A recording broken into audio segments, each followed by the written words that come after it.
This is Swords and Sandals Spartacus. It's a platformer, a very gory platformer. You have 4 play modes. You've got your mad permadeath mode, but I'm just going to play the normal mode because I'm wussing out. But even that is a good challenge. It's actually a decent platformer. I hate platformers. I'm no good at them.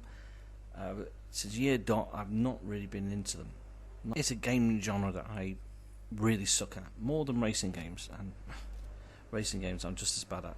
But this game, you play Spartacus, obviously, and you have to escape your ludus by killing all the guards and freeing all the slaves. That's your main, the main thing they have to do. Your fellow compatriots, well, they have to go their own way and meet up with Spartacus later, I suppose. So he goes on his merry way and starts slaughtering all the Romans as he goes across the fields and luduses and buildings, just killing as he goes.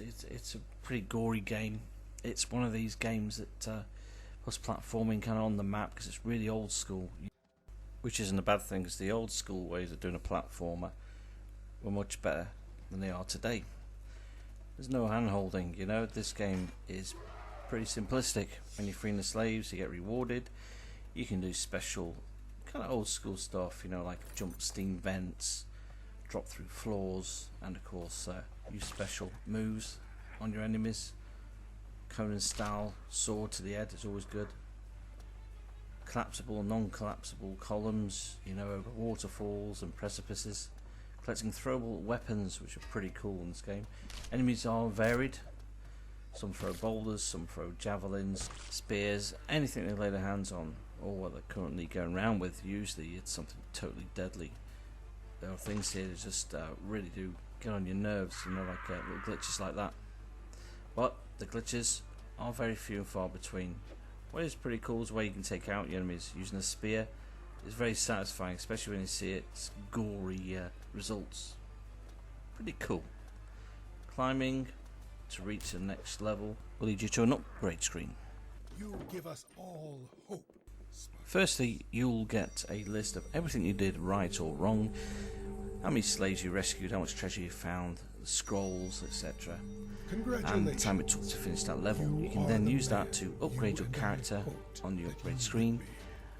Sword power, strength, max health, wall jumping, and of course the amount of ammo you can throw, which is pretty good. Some levels are a bit different. There's not just platforming, there's like a little battle royale kind of where you have to kill a certain amount of enemies. It just breaks the monotony up and makes it a little bit more, you know, more fun. And I wasn't expecting that level to happen, and it made a nice change. It kind of broke the monotony. Although this game is pretty badass, to tell you the truth. It's a decent damn game, you know. It takes me back. It's very old school, as I said before. You know, some of these traps, I still get caught out by these. How many times have you been killed by those sort of traps? The best thing about this game is there are multiple routes. You go this way, you go that.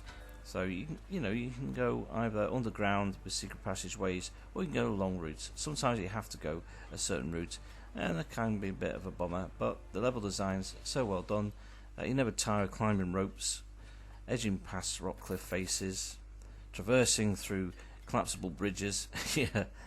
You've got your checkpoints, of course. You can break your checkpoint and collect gems, which is cool. There's a collapsible bridges. Collecting treasure off your enemies, but be careful. Sometimes your enemies will fall somewhere where you can't go and collect the treasure, or might fall on spikes, so you end up killing yourself. The one-hit spikes are the worst. And of course, projectile weapons in your defense are really good. And you have to work out where to go. Using up and down buttons, you can scout ahead and see part of the actual maze itself. So you know exactly where you're going. There's no map.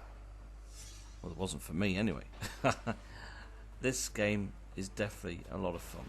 I think the best thing about it is all the little hidden rooms, the treasure, and upgrading your character. Once you are fully maxed out, you're just unstoppable.